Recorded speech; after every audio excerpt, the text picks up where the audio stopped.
शिक्षकों की शिक्षण तकनीकियों के विकास के लिए और अपनी क्षमता को बढ़ाने के लिए दीक्षा हैंडबुक का विकास किया गया है। मैं माननीय मुख्यमंत्री महोदय से अनुरोध करती हूं कि आप दीक्षा हैंडबुक का विमोचन करने की कृपा करें।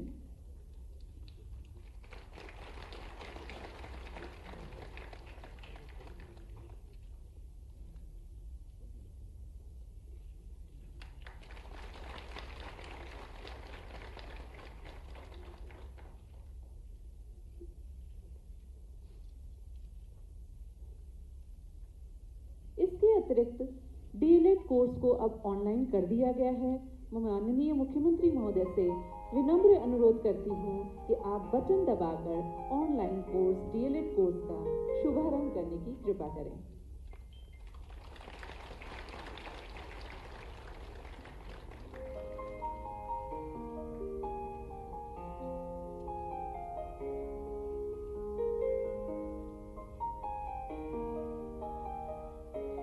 सेवारत शिक्षक प्रशिक्षण को भी अब ऑनलाइन कर दिया गया है, जिसका कि शुभारंभ माननीय मुख्यमंत्री जी के द्वारा अभी किया गया। आप अपनी भावनाएं तालियों द्वारा यहाँ पर पहुंचा सकते हैं।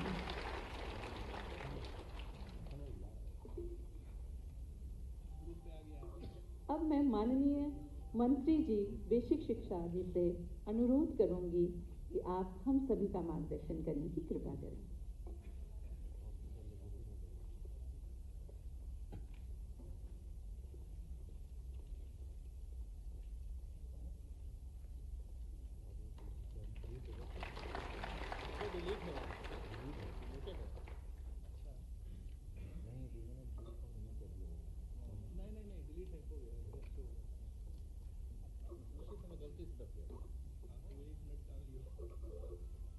उत्तर प्रदेश के बेसिक शिक्षा विभाग में नवनियुक्त 271 खंड शिक्षा अधिकारियों के नियुक्ति पत्र वितरण समारोह के मुख्य अतिथि उत्तर प्रदेश को भारत ही नहीं विश्व पटल पर एक दैदीप्यमान नक्षत्र के समान प्रकाशित करने वाले, कोविड-19 के संकट काल में उत्तर प्रदेश की क्षमता और योग्यता का प्रदर्शन पूरे विश्व के समक्ष करने वाले, उत्तर प्रदेश को एक उत्तम प्रदेश बनाने का संकल्प लेकर विगत 4 वर्षों से उत्तर प्रदेश की तस्वीर में नए रंग भरने वाले, उत्तर प्रदेश के एक एक वर्ग में, एक एक क्षेत्र में नई ऊर्जा और नए उत्साह का संचार करने वाले हमारे यशस्वी मुख्यमंत्री श्री योगी आदित्यनाथ जी का मैं आज के इस समारोह के मुख्य अतिथि के रूप में हार्दिक स्वागत करता हूं, अभिनंदन करता हूं। कार्यक्रम में उपस्थित अपर मुख्य सचिव बेसिक शिक्षा की भूमिका में श्री संजीव मित्तल जी, अपर मुख्य सचिव प्रमुख सचिव सूचना श्री संजय प्रसाद जी, सचिव बेसिक शिक्षा श्री रणधीर जी, महानिदेशक बेसिक शिक्षा श्री विजय किरण आनंद, निदेशक बेसिक शिक्षा डॉक्टर सर्वेंद्र विक्रम बहादुर सिंह, बेसिक शिक्षा विभाग के सभी अधिकारीगण, मीडिया, इलेक्ट्रॉनिक मीडिया और प्रिंट मीडिया के उपस्थित सम्मानित पत्रकार बंधु, और आज जिनके लिए यह कार्यक्रम है, जिनके जीवन का ऐतिहासिक क्षण है, जिनको माननीय मुख्यमंत्री जी की उत्तर प्रदेश की बेसिक शिक्षा की तस्वीर बदलने की संकल्पना को साकार करने के अग्रदूत के रूप में काम करना है विकास खंड के स्तर पर, उत्तर प्रदेश के इतिहास में एक साथ इतनी बड़ी संख्या में माननीय मुख्यमंत्री जी का उत्तर प्रदेश के नौजवानों को रोजगार देने का और गांव गरीब मजदूर किसान के बच्चों को भी गुणवत्तापूर्ण शिक्षा देने का संकल्प पूरा करने के लिए इतनी बड़ी संख्या में नवनियुक्त हमारे सभी खंड शिक्षा अधिकारीगण मैं उनका यहाँ हार्दिक स्वागत करता हूँ, अभिनंदन करता हूँ। उत्तर प्रदेश के बेसिक शिक्षा परिवार में आपका स्वागत करता हूँ, आपके उज्जवल भविष्य की शुभकामनाएं देता हूँ और यह विश्वास भी करता हूँ कि आप सब हमारी बड़ी टीम का हिस्सा बनकर हमारे 6 लाख से अधिक शिक्षकगण, हमारे 1,60,00,000 से अधिक नौनिहाल छात्र छात्राएं, हमारे सभी अधिकारीगण, हम सब मिलकर माननीय मुख्यमंत्री जी के मार्गदर्शन में मार्च 2022 तक,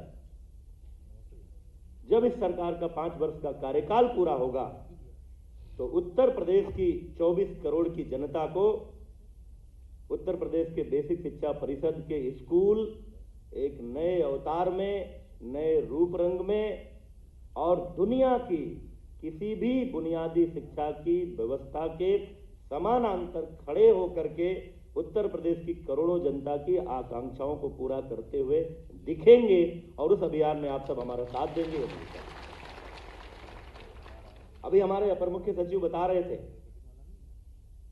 कई सारे ऐसे प्रदेश होंगे जिन्होंने शायद 5 साल में कुल विभागों में मिलाकर 1 लाख नौकरियां न दे पाई हों, लेकिन उत्तर प्रदेश के केवल बेसिक शिक्षा विभाग में गांव गरीब मजदूर किसान के बच्चों को भी गुणवत्तापूर्ण शिक्षा देने का संकल्प और उत्तर प्रदेश के नौजवानों को प्रत्यक्ष रूप से रोजगार देने का जो दृढ़ संकल्प उत्तर प्रदेश की योगी सरकार का है, उसके परिणाम स्वरूप 1,20,000 से अधिक शिक्षकों की भर्ती हो चुकी है और लगभग 2,000 शिक्षकों की भर्ती की प्रक्रिया गतिमान है सहायता प्राप्त जूनियर हाई स्कूलों में।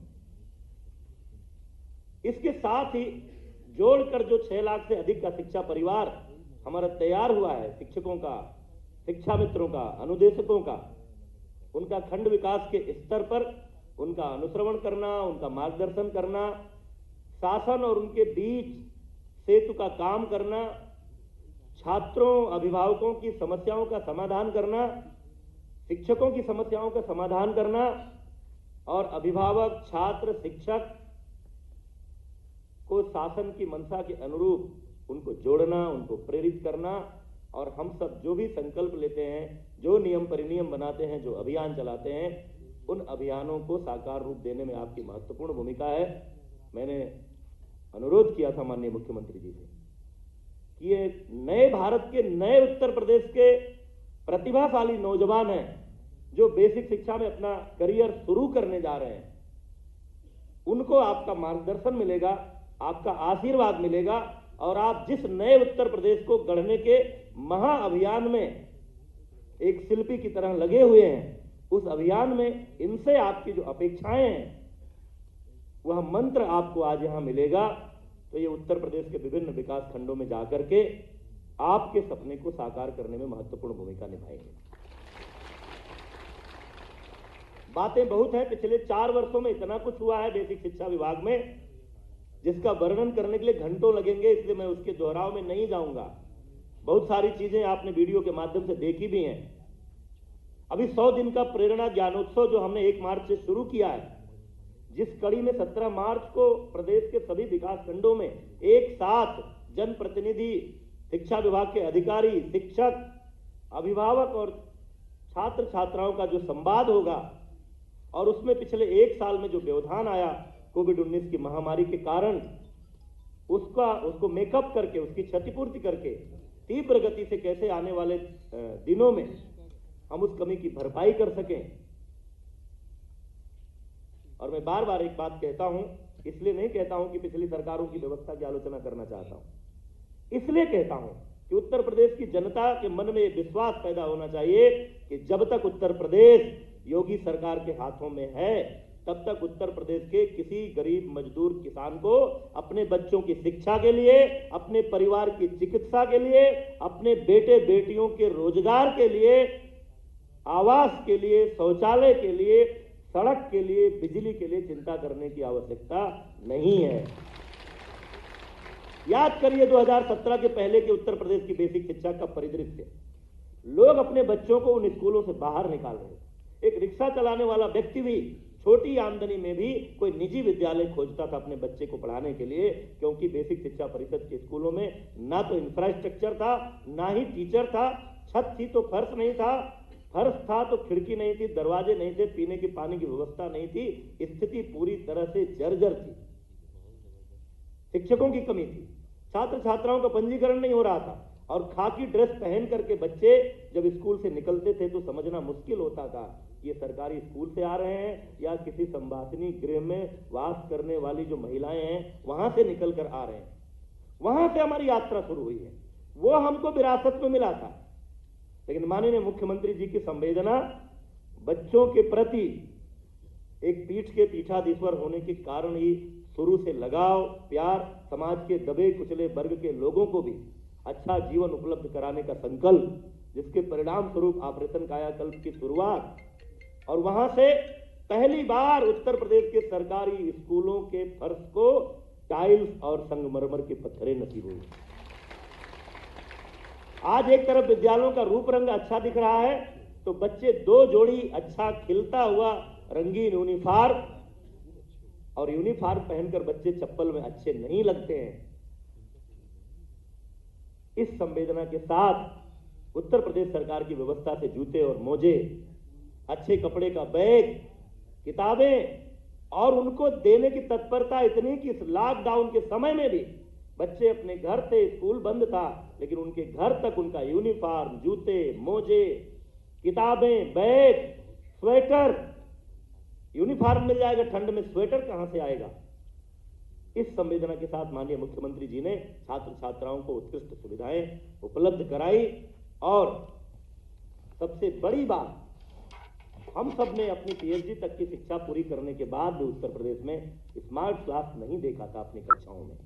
लेकिन हमारे गांव, गरीब मजदूर, किसान, रेहड़ी वाले, ठेले वाले के बच्चे भी जिन स्कूलों में पढ़ते हैं, उन स्कूलों में इस कोविड की महामारी के दौरान ऑनलाइन क्लासेज, दूरदर्शन के माध्यम से पढ़ाई, ये पूरी दुनिया के लिए आश्चर्य का विषय था। हमारे साथ पढ़े हुए लोग जो हमारी तरह उन जर्जर भवनों में पढ़कर बड़े हुए, जो अमेरिका, इंग्लैंड, जापान, जर्मनी में बसे हुए हैं, नौकरी कर रहे हैं, उनके टेलीफोन आ रहे थे कि जो उत्तर प्रदेश के सरकारी स्कूलों में ऑनलाइन क्लासेज के दृश्य अखबारों में, मीडिया में आ रहे हैं, क्या ये सही है? क्योंकि उनको विश्वास नहीं हो रहा था कि ऐसा भी हो सकता है।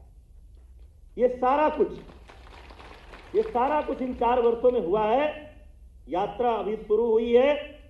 1,58,631 विद्यालय, जो कुछ विद्यालय संविलीन होने के बाद आज भी 1,35,000 कैंपसेस के रूप में हमारे सामने हैं। उनमें से 50,000 से अधिक विद्यालयों का कायाकल्प हो चुका है।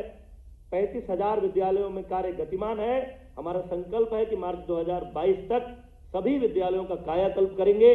5,000 से अधिक स्कूलों को स्मार्ट क्लास दिया है, और दुनिया की अधुनातन जो सुविधाएं हैं, जो संकल्पनाएं हैं, जो बेसिक शिक्षा में नवाचारों के रूप में देखी जा रही हैं, चाहे वो मिशन प्रेरणा टेक्निकल फ्रेमवर्क हो, दीक्षा पोर्टल हो, निष्ठा ट्रेनिंग हो, मानव संपदा पोर्टल हो, दुनिया की सारी आधुनिक व्यवस्थाओं को उत्तर प्रदेश की बेसिक शिक्षा में लागू कर रहे हैं। मैं आज इस मंच से आभार प्रकट करना चाहता हूं माननीय मुख्यमंत्री जी का कि आपकी प्रेरणा से हम 5,70,000 से अधिक आउट ऑफ स्कूल बच्चों को स्कूल लाने में सफल हुए हैं। 3,15,000 से अधिक दिव्यांग बच्चों को उनके क्षमता के अनुरूप उनकी सहायता करने वाले शिक्षकों के माध्यम से उनको शिक्षा देने में हम सफल हुए हैं। और आज उत्तर प्रदेश की बेसिक शिक्षा की जो तस्वीर है वो एक सुंदर तस्वीर के रूप में दिखाई दे रही है। आपकी प्रेरणा से, आपके मार्गदर्शन में हम लगातार आगे बढ़ रहे हैं, और उस अभियान में कि हमारे नवनियुक्त खंड शिक्षा अधिकारी हमारी सहायता करेंगे, और इनके मन में जो तस्वीर रहती होगी, पहले कभी भी कोई खंड शिक्षा अधिकारी उत्तर प्रदेश पीसीएस के माध्यम से जब नियुक्त होता रहा होगा तो उसके मन में एक तस्वीर आती होगी कि हमको गांव में काम करना है, मैले कुचैले कपड़ों में आने वाले बच्चों के बीच रहना है, जहां कोई भी आधुनिक व्यवस्था नहीं है वहां पर काम करना है। आज आप सब सौभाग्यशाली हैं कि आप उत्तर प्रदेश की जिस बेसिक शिक्षा व्यवस्था में काम करने जा रहे हैं वो दुनिया की, देश की तमाम निजी क्षेत्र के संसाधन संपन्न शिक्षा व्यवस्थाओं के समानांतर खड़ी एक व्यवस्था में काम करने का आपको सौभाग्य मिलने वाला है। और आप सौभाग्यशाली इसलिए भी हैं कि आपके करियर की शुरुआत गोरक्ष पीठाधीश्वर, एक संवेदनशील संत और उत्तर प्रदेश को एक नया उत्तर प्रदेश, एक विकसित उत्तर प्रदेश, एक उत्तम उत्तर प्रदेश बनाने का अभियान लेकर आगे बढ़ रहे महारथी के गुरु मंत्र के साथ अपना करियर का शुभारंभ करने का आपको अवसर मिल रहा है। इस अवसर की बधाई देते हुए और अपने सभी अधिकारियों, शिक्षकों, अभिभावकों, छात्र छात्राओं सबकी और पंचायतों और जिला प्रशासन के लोगों, हमारे CSR से जुड़े हुए कारपोरेट सेक्टर के लोगों, जिन लोगों ने भी इस अभियान में हमारा साथ दिया है, उन सब के प्रति हृदय से आभार प्रकट करते हुए अपनी बात समाप्त करता हूं। बहुत बहुत धन्यवाद।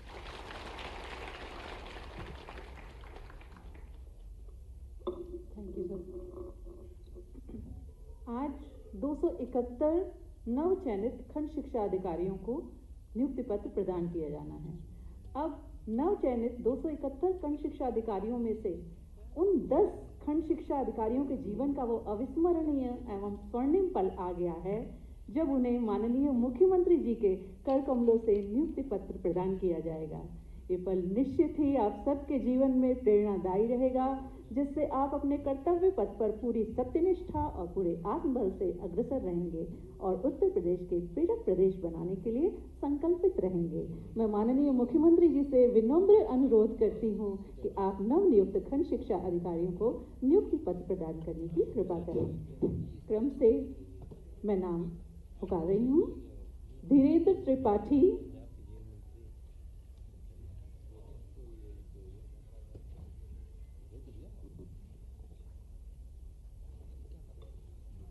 राजकिशोर सिंह,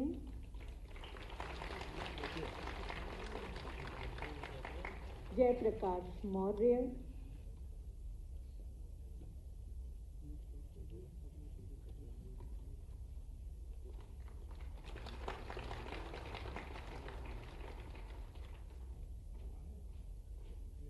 पूनम मधुकर,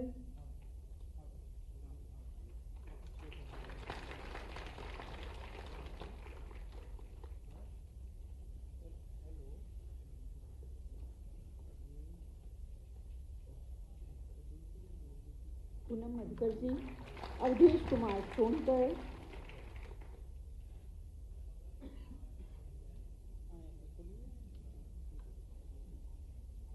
आनंद द्विवेदी,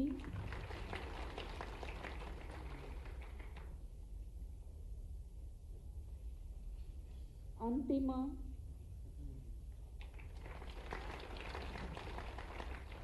शशांक सिंह,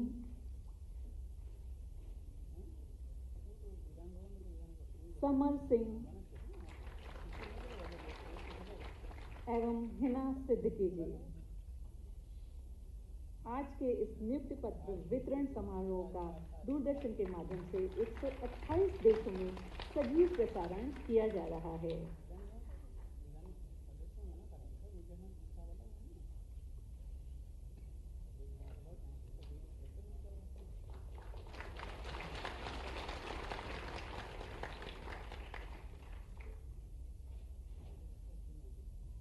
निश्चित ही आप सबके जीवन का आज बहुत ही शुभ दिन है, जो हमारे माननीय मुख्यमंत्री जी के आशीर्वाद आपको प्राप्त हो रहा है।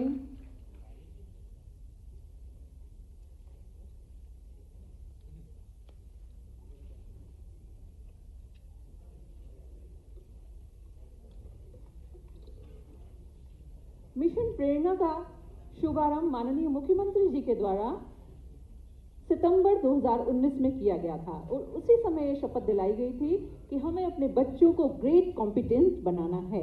और वास्तव में निरंतर शिक्षा से जुड़े रहे बच्चे हमारे लॉकडाउन में भी और प्रेरक बालक और बालिका आज हमारे बीच में हैं और उनको आज ये सौभाग्य प्राप्त हो रहा है कि वो माननीय मुख्यमंत्री जी के हाथों से प्रमाण पत्र प्राप्त कर रहे हैं। रौनक प्राथमिक विद्यालय दसौली, ओम गुप्ता प्राथमिक विद्यालय बेहटा लखनऊ, ईशा बेसिक विद्यालय पैकरामऊ लखनऊ, सिमरन प्राथमिक विद्यालय सोनवा 2 मयंक वर्मा, प्राथमिक विद्यालय देवरी रुखारा 2। ये सभी बच्चे बालक और बालिकाएं प्रेरक बालक और प्रेरक बालक के रूप में जाने जा रहे हैं, क्योंकि इन लोगों ने अपनी निर्धारित दक्षताओं का हासिल कर लिया है। उनके अभिभावक जो बधाई के पात्र हैं, इन्होंने पूरा सहयोग किया है लॉकडाउन के पीरियड में भी, और आज भी अपने बच्चों की पढ़ाई में इनका पूरा सहयोग रहा है। और इन सब बच्चों के लिए भी परम सौभाग्य की बात है कि आज माननीय मुख्यमंत्री जी का आशीर्वाद इन बच्चों को प्राप्त हो रहा है।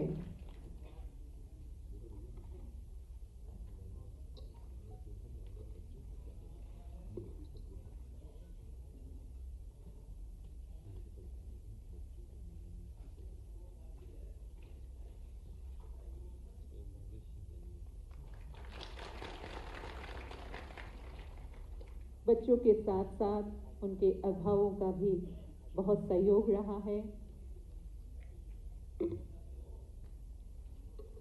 इस लॉकडाउन के पीरियड में अभिभावकों के सहयोग के बिना यह कार्य संभव नहीं था।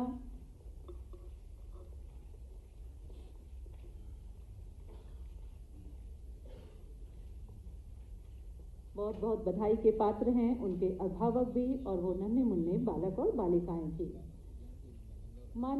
अब मैं माननीय मुख्यमंत्री जी से सादर निवेदन करूंगी कि आप हम सबका मार्गदर्शन करें और अपने आशीर्वचनों से हम सबको उपकृत करने की कृपा करें।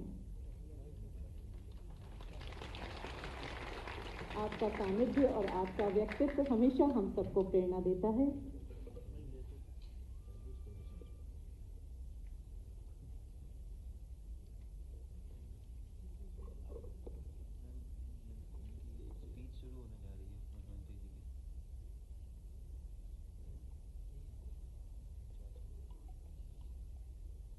बेसिक शिक्षा परिषद के 9 चयनित खंड शिक्षा अधिकारियों के आज के इस नियुक्ति पत्र वितरण कार्यक्रम में उपस्थित प्रदेश सरकार में बेसिक शिक्षा विभाग के मंत्री डॉक्टर सतीश चंद्र द्विवेदी जी, अपर मुख्य सचिव वाणिज्य कर और बेसिक शिक्षा श्री संजीव मित्तल जी, प्रमुख सचिव मुख्यमंत्री कार्यालय और सूचना श्री संजय प्रसाद जी, सचिव बेसिक शिक्षा श्री रणबीर प्रसाद जी, डीजी बेसिक शिक्षा श्री विजय किरण आनंद जी, निदेशक श्री सर्वेंद्र विक्रम सिंह जी, बेसिक शिक्षा परिषद के सभी अधिकारीगण और 9 चयनित खंड विकास शिक्षा के सभी अधिकारीगण, मीडिया के मित्रों, मैं आप सभी 9 चयनित खंड शिक्षा अधिकारियों को एक नए जीवन की शुरुआत करने के लिए प्रदेश सरकार की ओर से हृदय से बधाई देता हूं। आप सबके प्रति अभिनंदन भी करता हूं। मेरे लिए यह अतिरिक्त प्रसन्नता का विषय है कि प्रदेश के युवाओं को एक पारदर्शी तरीके से, बहुत शुचितापूर्ण तरीके से हम लोग नियुक्ति पत्र देकर के उनकी प्रतिभा और उनकी ऊर्जा का लाभ प्रदेश के विकास के लिए ले पाने में सफल हो रहे हैं। और आज का यह अवसर इसीलिए हम लोगों ने यहाँ पर आयोजित किया है कि जो अपेक्षा आपकी शासन से थी जब आप प्रतियोगी छात्र थे, उसी प्रकार की अपेक्षा शासन भी आपसे कर सकता है। आप इतनी बड़ी संख्या में यहाँ पे 271 खंड शिक्षा अधिकारी के रूप में चयनित अभ्यर्थी हैं। इससे पूर्व आप किसी अन्य जगह सेवा भी देते रहे होंगे या एक प्रतियोगी छात्र के रूप में रहे होंगे। आपके मन में एक भाव रहा होगा, यूपी पीएससी के माध्यम से आप सब प्रदेश सरकार के शिक्षा के क्षेत्र में अपना योगदान दे सकें। लेकिन क्या आज से 4 वर्ष पूर्व यह संभव था? जब आयोग की गरिमा स्वयं ही धूल दूषरित थी और गरिमा स्वयं दांव पे लगी हुई थी, जाति, क्षेत्र, मत और मजहब देख करके नियुक्तियां प्राप्त होती थी, धनबल और बाहुबल का भरपूर दुरुपयोग होता था, उन स्थितियों में शुचिता और पारदर्शिता की बात तो एक कपोल कल्पना मात्र थी। लेकिन आज मैं कह सकता हूं, हम लोगों ने उत्तर प्रदेश लोक सेवा आयोग हो, अधीनस्थ सेवा चयन आयोग हो, उच्चतर शिक्षा चयन आयोग हो या माध्यमिक शिक्षा चयन आयोग या बेसिक शिक्षा की भर्ती का कार्यक्रम रहा हो या पुलिस की भर्ती का कार्य, पूरी प्रक्रिया में शुचिता और पारदर्शिता के प्रति सभी आयोग और बोर्डों को पहले से बहुत स्पष्ट निर्देश दिए थे और यह भी स्पष्ट कर दिया था कि अगर कहीं भी कोई पक्षपातपूर्ण कार्रवाई हुई, कहीं भी कोई भ्रष्टाचार की शिकायत हुई, तो बोर्ड के अध्यक्ष और बोर्ड के आयोग के अध्यक्ष, बोर्ड के अध्यक्ष, उनके सदस्यगण और उस व्यवस्था के साथ जुड़े हुए सभी लोग बराबर के जवाबदेह माने जाएंगे। आज उसका परिणाम है कि प्रदेश का कोई भी युवा प्रदेश सरकार से ये शिकायत आज नहीं करता है कि कहीं कोई भ्रष्टाचार हो रहा है, क्योंकि असीम ऊर्जा जो प्रदेश के युवाओं की है वह ईमानदारी से चयन चाहता था, पारदर्शी तरीके से चयन की प्रक्रिया को आगे बढ़ाने का पक्षधर था और उसका परिणाम आज हम सबके सामने है। और देखते ही देखते जब सरकार के 4 वर्ष पूरे हो रहे हैं, तो 4 वर्ष के इस कार्यकाल के दौरान हम प्रदेश के अंदर 4 लाख युवाओं को सरकारी नौकरी देने में भी सफल हुए हैं। ये 4 लाख नौकरियां ये सामान्य बात नहीं है। मैं मानता हूं कि उत्तर प्रदेश का गठन जब से हुआ होगा,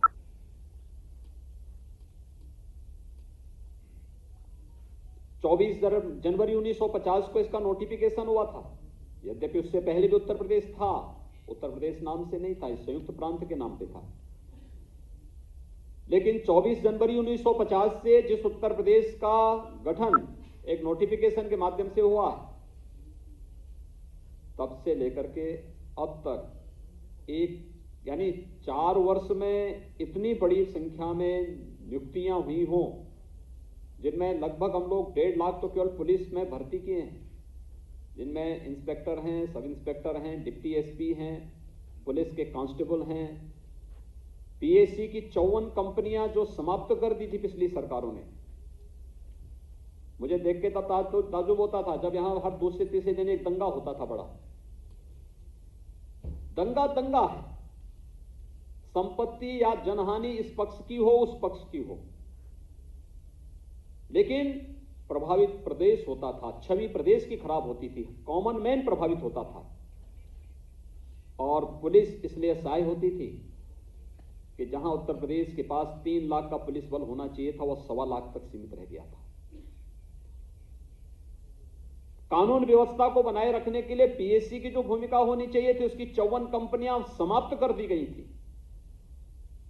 हम लोग आए, हम लोगों ने कहा कि भी पूरी पारदर्शी तरीके से भर्ती की प्रक्रिया होनी है, भर्ती की प्रक्रिया में महिलाओं को प्राथमिकता दी जाए, और उसका परिणाम है 4 वर्ष के दौरान 1.5 लाख से अधिक पुलिस कर्मियों की भर्ती, जिसमें डिप्टी एसपी के स्तर पर, सब इंस्पेक्टर के स्तर पर, कांस्टेबल के स्तर पर, पीएससी की समाप्त हो चुकी वाहिनियों को पुनर्जीवित करते हुए, 3 नई महिला वाहिनियों का पुनर्गठन करते हुए, एसडीआरएफ का गठन करते हुए, प्रदेश के अंदर एंटी टेररिस्ट स्क्वाड का गठन करते हुए या फिर एसटीएफ को स्ट्रेंथन करने की कार्रवाई को तेजी के साथ आगे बढ़ाते हुए हम लोग उस प्रक्रिया को जहां पूरा किए, एक भी जगह कोई ये नहीं शिकायत कर सकता कि कहीं भी किसी ने कोई पैसे की लेन देन की हो, किसी के साथ भेदभाव हुआ हो, कहीं पर किसी प्रकार की कोई अव्यवस्था फैली हो।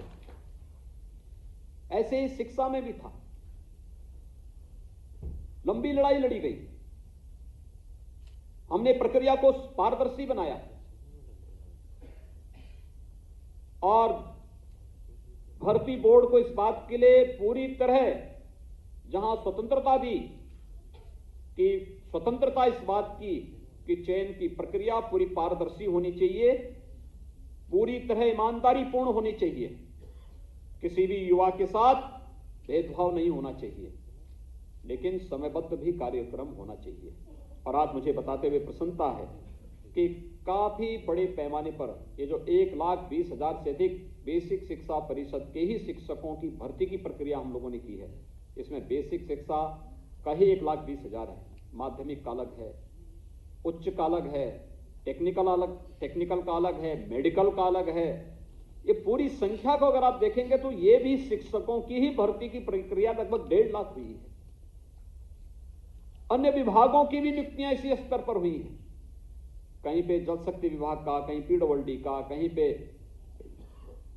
अन्य लोक निर्माण विभाग का, अन्य अलग अलग विभागों की भी भर्ती की प्रक्रिया को भी हम लोगों ने उसी ग्राम्य विकास का, पंचायती राज का, नगर विकास का, जहां भी थी उस प्रक्रिया को तेजी के साथ आगे बढ़ाने का कार्य किया और 4 वर्ष में 4 लाख से अधिक नियुक्ति की प्रक्रिया को पूरी पारदर्शी तरीके से आगे बढ़ाते हुए प्रदेश की युवा ऊर्जा का उपयोग प्रदेश के निर्माण में, प्रदेश के विकास में हम लोगों ने लेने का कार्य किया। यह प्रक्रिया पूरी पारदर्शी थी। अगर सरकार आपकी चयन की प्रक्रिया पारदर्शी तरीके से कर रही है, कहीं आपके साथ कोई भेदभाव नहीं है, हमने आरक्षण के नियमों का पालन किया, यहां तक कि 10% आर्थिक रूप से सामान्य जाति के लोगों को भी आरक्षण दी जाने वाली उस व्यवस्था को भी यहां पर इस प्रक्रिया के साथ जोड़ा गया। अगर पूरी प्रक्रिया को पूरी पारदर्शी तरीके के साथ सरकार ने आगे बढ़ाया है तो सरकार की आप सबसे अपेक्षा होगी कि इसी प्रकार की पारदर्शी तरीके के साथ, पूरी ईमानदारी और पूरी प्रतिबद्धता के साथ आप सब भी अपने अपने क्षेत्र में कार्य करेंगे। मैं आपसे पूछना चाहता हूं, आप में से क्या किसी को कहीं सिफारिश करने की आवश्यकता पड़ी? हाथ उठा के बोल दो, इशारा कर दो। यहां पे आप में से किसी को कहीं सिफारिश करने की आवश्यकता पड़ी? किसी नेता से, किसी मंत्री से, किसी अधिकारी से, किसी अन्य जगह से? और ऐसा तो नहीं कि किसी मंत्री, किसी अधिकारी या किसी नेता के घर के लोग पैसा लेने के लिए, वसूलने के लिए आपके घरों में, आपके आसपास चले हों? लेकिन ये पहले होता था, 2017 के पहले होता था। कोई खानदान ऐसी होती थी कि जो अलग अलग भर्ती उनको आवंटित हो जाती थी। ये फलाना भाई देखेगा, ये फलाना चाचा देखेगा, ये फलाना भतीजा देखेगा, ये फलाना देखेंगे, ये सब होता था ना यहाँ पे। ये चाचा, काका, मामा, नाना, ये सब पहले या तो महाभारत में आपने सुना होगा या पिछले 2012 से 2017 के बीच में अपने नाम सुने होंगे। ये महाभारत के वही पात्र हैं जिन्होंने फिर से जन्म लिया। और ये लोग जैसे महाभारत करके भारत की प्रगति को पूरी तरह बाधित किए थे, इन लोगों ने फिर से प्रदेश के विकास को बाधित किया था। ये विकास के बाधक तत्व हैं।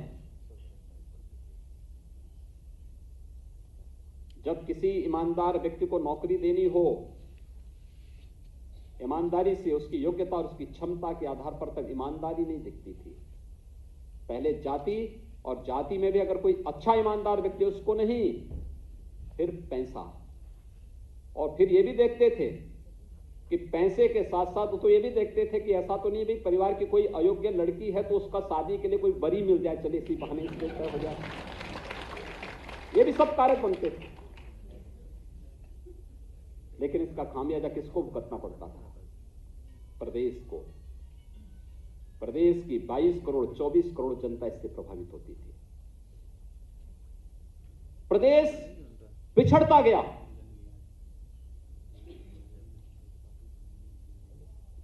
जब 2017 में मुझे प्रदेश का मुख्यमंत्री बनाया गया, लोग मुझसे कहते थे कैसे चलेगा। मैं कहता था भाई उत्तर प्रदेश की जो संभावनाएं हैं मैं उसके आधार पर कह सकता हूं कि उत्तर प्रदेश उन व्यापक संभावना वाला प्रदेशों में से एक है जहां पर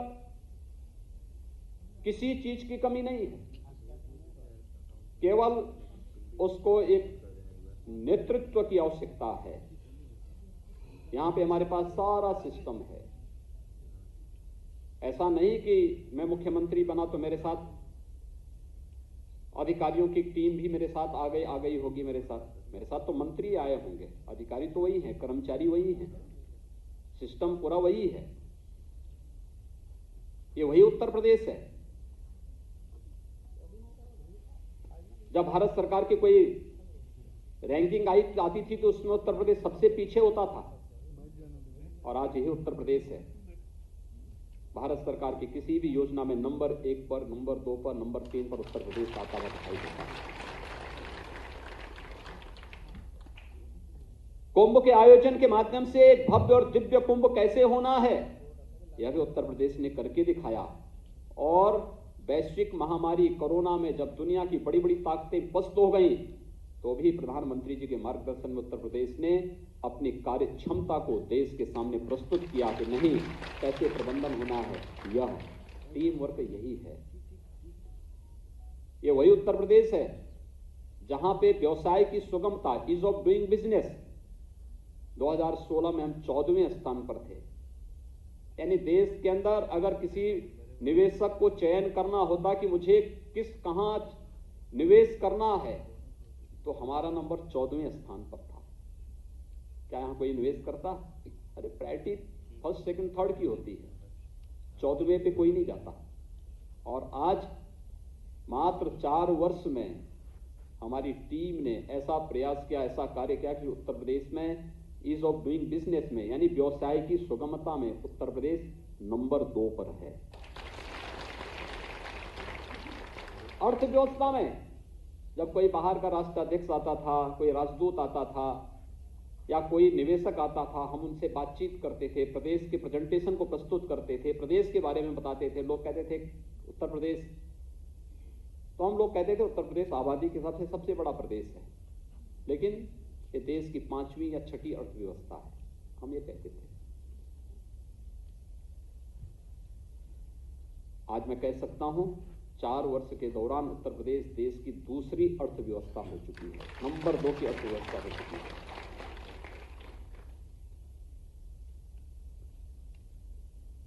चार वर्ष के दौरान उत्तर प्रदेश की प्रति व्यक्ति आय में दुगने से अधिक अंतर आया है, दुगने से अधिक बढ़ोतरी हुई है। ये सभी प्रयास करने से होते हैं, टीम वर्क से होते हैं, और यही अपेक्षा आपसे भी की जाती है, क्योंकि शिक्षा से आप जुड़े, आपका जुड़ाव है वह भी बेसिक शिक्षा से। बेसिक शिक्षा में पिछले 4 वर्ष के दौरान कितना परिवर्तन हुआ है हर व्यक्ति जानता है। ये जो परिवर्तन देखने को मिला है, ये जो परिवर्तन देखने को मिला है, ये भी सामूहिक प्रयास का हिस्सा है, टीम वर्क है, एक टीम वर्क। इसमें हम ये नहीं कह सकते कि ये सब मैंने किया है। मेरी टीम, मेरा मंत्री परिषद है, मेरी टीम का पार्ट हमारे प्रशासनिक अधिकारीगण हैं, मेरी टीम का पार्ट हमारे कर्मचारी हैं। एक एक चेन जब बनती है, एक दूसरे के साथ जुड़ती है, तब विकास और योजनाएं आगे बढ़ती है। हर एक का अपने फील्ड में कंट्रीब्यूशन है, किसी के कंट्रीब्यूशन को हम नकार नहीं सकते, और यही कार्य शिक्षा के क्षेत्र में भी हुआ है और इसको करना होगा। शिक्षा में भी मैं जब 2017 में आया था, मार्च 2017 में, मान्यता ये थी प्रॉक्सी टीचर थे, शिक्षक जाता ही नहीं था स्कूल में। और बेसिक शिक्षा परिषद से 35,000 से लेकर 45,000 तक वेतन लेता था, लेकिन बदले में 3,000 और 4,000 रुपए में किसी इंटरमीडिएट या बीए पास लड़के को वहां विद्यालय में भेज देता था। अगर बहुत गनीमत की, अगर उसने कृपा कर ली तो, अन्यथा नहीं जाता था। पूछते थे शिक्षक कहाँ हैं, मास्टर साहब कहाँ हैं, तो मास्टर साहब कहीं अपना दूसरे काम कर रहे हैं, कोई ठेकेदारी कर रहा है, कोई दूसरा काम कर रहा है, कोई अपने व्यवसाय में लिप्त है। आज कम से कम हर शिक्षक स्कूल जाने के लिए प्रेरित हुआ है। प्रेरणा ऐप ने, मानव संपदा पोर्टल ने आज शिक्षकों की वेरिफिकेशन की कार्रवाई को आगे बढ़ाया है। यह प्रक्रिया तेजी के साथ आगे बढ़ाई गई। स्कूलों के भवन जर्जर थे। मुझे आश्चर्य होता था, यानी जो कार्यदायी संस्था नहीं काम करती थी विद्यालय के निर्माण की। बेसिक शिक्षा परिषद का स्कूल का शिक्षक बच्चों को नहीं पढ़ाता था, वो विद्यालय निर्माण का काम करता था। ये काम कार्यदायी संस्था का है। किसी कार्यदायी संस्था की जवाबदेही को देकर के उसकी क्वालिटी की जांच एक दिन में एक बार दो बार चेक करो, देखो, किसी की जवाबदेही तय करो। शिक्षक का काम शिक्षा, उन बच्चों को अध्ययन अध्यापन के साथ जोड़ना है। इस कार्य को जवाबदेही के साथ करे, और ये कार्य जब पूरी जवाबदेही के साथ होना प्रारंभ हुआ, उसके परिणाम सामने आने प्रारंभ हुए। यानी 4 वर्ष में 1 वर्ष केवल हमारा कोरोना प्रबंधन में बीता है। बेसिक शिक्षा परिषद के स्कूलों को हम 1 मार्च से खोल पाए हैं। अभी भी वहां भी पूरी स्ट्रेंथ के साथ बच्चे नहीं आ पा रहे हैं। अभी भी हम लोग सतर्क हैं। कई राज्यों में फिर से कोरोना के मामले बढ़े हैं, लेकिन इन सब के बावजूद जो कार्रवाई यहां पर प्रारंभ हुई है, उसके पीछे किसी भी प्रकार से 4 वर्ष के दौरान 1 वर्ष कोरोना के खिलाफ लड़ते लड़ते लगा। उस सब के बावजूद पिछले 4 वर्ष में लगभग 54 लाख अतिरिक्त बच्चे बेसिक शिक्षा परिषद के स्कूलों में आए हैं। उनको नए सिरे से उनका प्रवेश हुआ है। उन बच्चों को वहां पर भेजने का काम किया गया है ऑपरेशन कायाकल्प के माध्यम से। देखिए, आप में से हर एक व्यक्ति कुछ नया दे सकता है अपने अपने फील्ड में। आपको अलग अलग विकास खंडों में जाकर के बेसिक शिक्षा परिषद के स्कूलों के निरीक्षण और उसकी व्यवस्था को एक सिस्टम के साथ जोड़ने में अपना योगदान देना है। एक बड़ा कार्य आपके स्तर पर हो सकता है। हर एक विकास खंड की अपनी अपनी सामाजिक, अपनी आर्थिक, अपनी भौगोलिक परिस्थितियां होंगी। उस पर आपके द्वारा अपने तरीके से कुछ नयापन किया जा सकता है, एक नया अध्ययन किया जा सकता है, और फिर अपना प्रेजेंटेशन आप अपने बेसिक शिक्षा अधिकारी के सामने या फिर एडी बेसिक के सामने या निदेशक के सामने प्रस्तुत करने का प्रयास होना चाहिए। वर्ष में कम से कम 1 बार 2 बार इस प्रकार के अवसर होने चाहिए, जब बहुत लंबा नहीं, आप प्रेजेंटेशन बनाए तो 5 मिनट का बनाएंगे तो वह लोग देख पाएंगे। बहुत लंबा नहीं बनाना, लेकिन बना सकते हैं। कहां की सामाजिक स्थिति क्या है, भौगोलिक स्थिति क्या है, वहां की अन्य सांस्कृतिक स्थितियां, परिस्थितियां किस प्रकार की हैं, वहां पे जनसांख्यिकी की क्या स्थिति है, और कैसे बच्चों के सर्वांगीण विकास में बेसिक शिक्षा परिषद बड़ी भूमिका का निर्वहन कर सकता है। ये काम केवल एक अभिभावक का नहीं है, ये काम केवल एक शिक्षक का भी नहीं है, आपका भी उतनी बड़ी भूमिका इस पूरे कार्य में हो सकती है। शिक्षक अपने विद्यालय, उसका विद्यालय उसका कमांड एरिया का क्षेत्र है, लेकिन एक खंड शिक्षा अधिकारी के रूप में पूरा विकास खंड आपका कमांड एरिया का क्षेत्र है, जिसमें बेसिक शिक्षा में क्या आमूलचूल परिवर्तन, वहां पर कुछ नए उसके साथ आप कर सकते हैं जो अन्यों के लिए भी प्रेरणादायी बन सकता है। आप में से बहुत सारे लोग इस फील्ड में काम कर सकते हैं, और ये कुछ नया करके दिखाने की आवश्यकता है। पाठ्यक्रम ये शासन तय कर रहा है, शासन तय करता है, आपका परिषद तय कर रहा है, लेकिन पाठ्यक्रम की तरह भी बहुत कुछ ऐसी गतिविधियां होती हैं जो बच्चों को अपने साथ जोड़ने का आधार बनता है। देखिए, इसमें बहुत क्षरण हुआ है, याद करना। आज से 25 साल, 30 साल पहले, 35 साल पहले, 40 साल पहले, जब खंड शिक्षा अधिकारी अपने अपने यहां बेसिक शिक्षा परिषद के स्कूलों के भ्रमण में जाते थे, उस समय उसका एक सम्मान भी था, उसकी गरिमा भी थी, और वे लोग जाते थे तो वह बड़े सम्मान के साथ लोग देखते भी थे। क्वालिटी ऑफ एजुकेशन उनका फोकस होता था। उस समय साधन नहीं थे, तो भी वह लोग जाते थे। आवागमन के साधन नहीं थे, पैदल जाते थे, साइकिल से जाते थे, अन्य साधन का उपयोग करके जाने का प्रयास करते थे, विद्यालयों में रुकते थे, उसके परिणाम सामने आते थे, बच्चों से पूछते थे। अब तो एक शॉर्टकट का रास्ता बना दिया है। मैंने सुना इस बार फिर बेसिक शिक्षा परिषद कह रहा है कि अब पढ़ाई ऑनलाइन हुई, ये कह रहे हैं आप उनको सबको प्रमोट कर दो। लेकिन हमें एक प्रतिस्पर्धा बच्चों के बीच में खड़ी करनी होगी, और प्रतिस्पर्धा इस बात को लेकर के हर बच्चे के मन में हो कि नहीं, मैं इसके योग्य हूं। पलायन का रास्ता दिखाने की बजाय या उसके द्वारा दीनता दिखाने की बजाय उसको हम सक्षम बनाएं।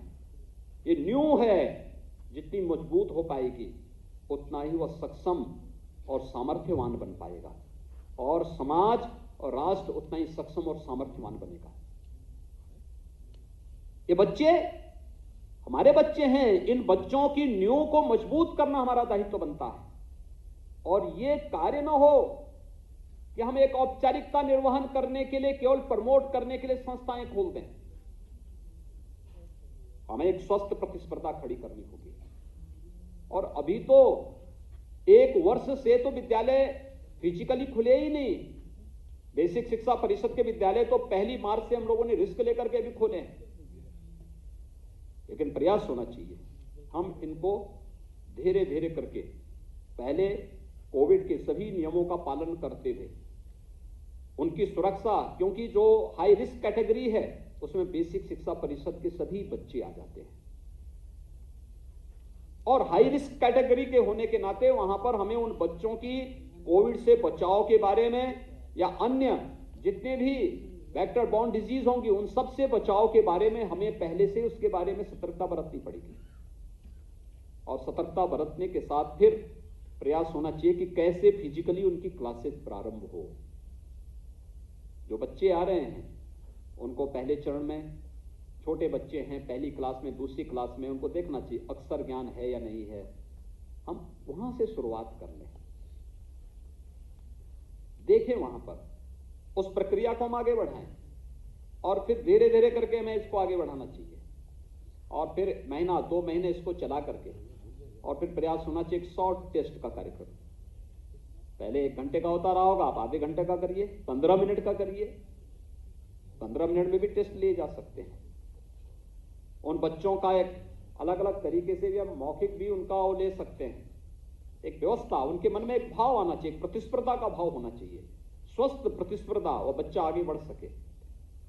एक औपचारिकता नहीं, लेकिन हमें उसको प्रोत्साहन देना पड़ेगा, प्रोत्साहित करना पड़ेगा।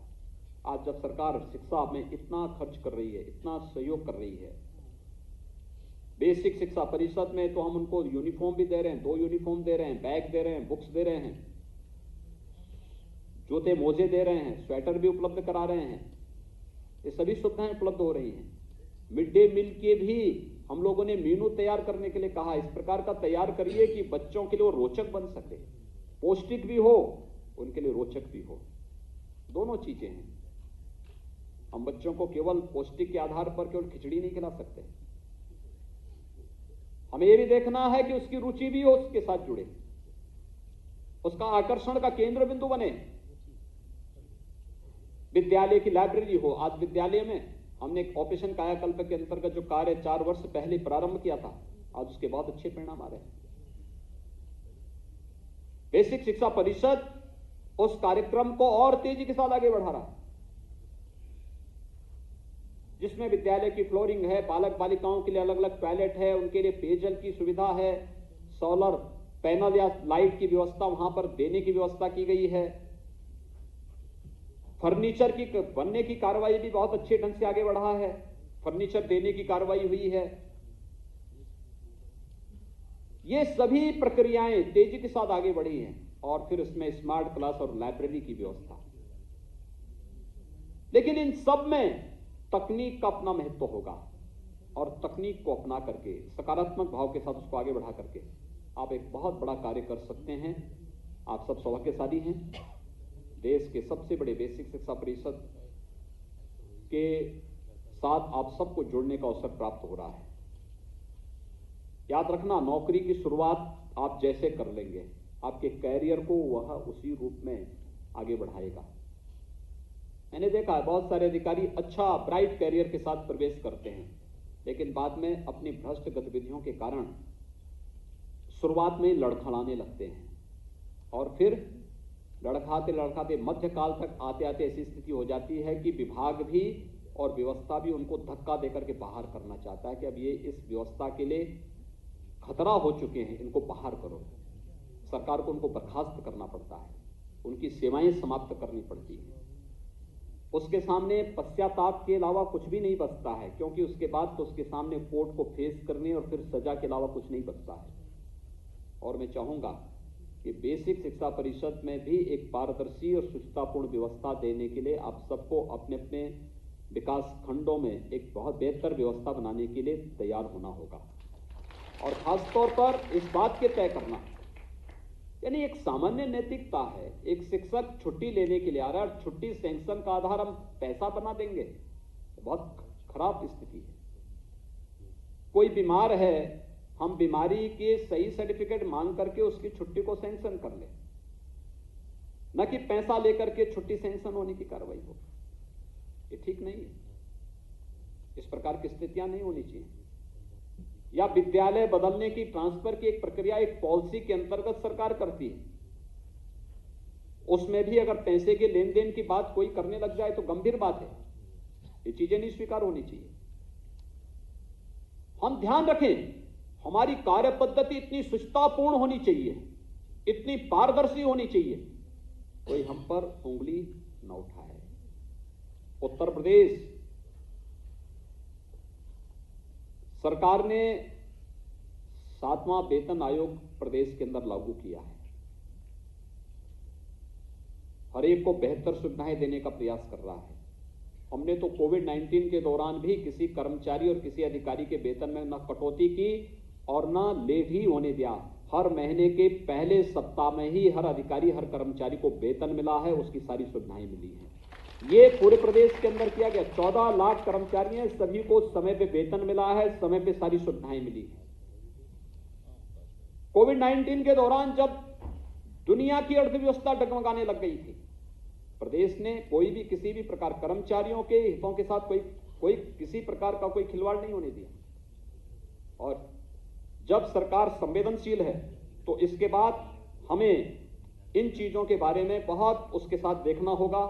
मैं आज के इस अवसर पर आप सबसे यही कहूंगा, बेसिक शिक्षा परिषद में आमूलचूल परिवर्तन करने की दिशा में जो प्रयास प्रारंभ हुए हैं, आप सब उसमें सहभागी बने और नौकरी को एक औपचारिकता न बना लें। शिक्षा के क्षेत्र में बच्चों के लिए, क्योंकि आपको उस फील्ड में काम करना है जहां पर वे बच्चे हैं। हो सकता है परिवार में बहुत उनको गाइड न किया जाता हो, लेकिन आप थोड़ा भी प्रयास प्रारंभ करेंगे, कैसे सहजता के साथ, सरलता के साथ हम उन बच्चों के मन में अच्छे भाव ला करके शिक्षा के प्रति रुचि जागृत कर सके, गांव-गांव से बच्चों को स्कूल जाने के लिए प्रेरित कर सके। विकास खंड हमारा प्रयास होना चाहिए। पहले चरण में एक विद्यालय को आदर्श विद्यालय बनाना, फिर दूसरे चरण में हम लोग न्याय पंचायत स्तर पर आदर्श विद्यालयों की श्रृंखला खड़ी करें, फिर तीसरे चरण में पूरे विकास खंड को आदर्श विकास खंड के रूप में, बेसिक शिक्षा के आदर्श विकास खंड के रूप में विकसित करने की प्रक्रिया का पालन करें। इस थोड़ा कुछ ना कुछ चलना चाहिए और सभी चीजों पर बहुत तेजी के साथ अगर आप कार्य करना प्रारंभ करेंगे, आप खंड शिक्षा अधिकारी के रूप में आपका कैरियर वहीं से बनता हुआ दिखाई देगा, जो आपको आगे के लिए एक बहुत अच्छा बैकग्राउंड देगा। आपका वो प्रेजेंटेशन विभाग के लिए उपयोगी सिद्ध हो पाएगा, लेकिन उसके लिए टीम वर्क करना पड़ेगा। नकारात्मक भाव के साथ नहीं, सकारात्मक भाव के साथ हम इस अभियान को बढ़ाएंगे तो सफलता प्राप्त होगी। आज के इस अवसर पर 271 आप सभी खंड शिक्षा अधिकारियों को यहाँ पर नियुक्ति पत्र की प्रक्रिया का कार्यक्रम यहाँ पे संपन्न हुआ है। मैं इसके लिए आप सबको बधाई देता हूँ, अपनी शुभकामनाएं देता हूँ और विश्वास व्यक्त करता हूँ कि हम लोग, आप सभी लोग शासन की मंशा के अनुरूप बेसिक शिक्षा परिषद के पूरे अभियान के साथ जुड़ करके पूरी ईमानदारी और पूरी प्रतिबद्धता के साथ शिक्षा की इस नींव को मजबूत बनाने में अपना योगदान देंगे। आप सबके प्रति मेरी शुभकामनाएं। धन्यवाद। जय हिंद। बहुत बहुत आभार सर। अब मैं सचिव बेसिक शिक्षा विभाग श्री रणवीर प्रसाद जी से अतिथियों के धन्यवाद ज्ञापन का अनुरोध करती हूँ। आज नवनियुक्त खंड शिक्षा अधिकारियों को नियुक्ति पत्र वितरण समारोह में प्रथम मैं प्रदेश के माननीय मुख्यमंत्री जी का को धन्यवाद ज्ञापित करता हूं कि उन्होंने अपने व्यस्त समय में समय प्रदान कर हम सभी का मार्गदर्शन किया है। महोदय, आपको उद्बोधन से विभाग को नई ऊर्जा मिली है। मंच पर उपस्थित मैं माननीय मंत्री बेसिक शिक्षा का भी विशेष आभार व्यक्त करता हूं, जिनके मार्गदर्शन में योजनाएं मूर्त रूप ले रही हैं। मैं अपर मुख्य सचिव बेसिक शिक्षा, प्रमुख सचिव सूचना, यहाँ उपस्थित सभी अधिकारीगण और सभी नवनियुक्त खंड शिक्षा अधिकारियों का भी धन्यवाद ज्ञापित करता हूँ और यहाँ उपस्थित सभी मीडिया बंधुओं का भी विभाग की तरफ से बहुत बहुत धन्यवाद ज्ञापित करता हूँ। धन्यवाद।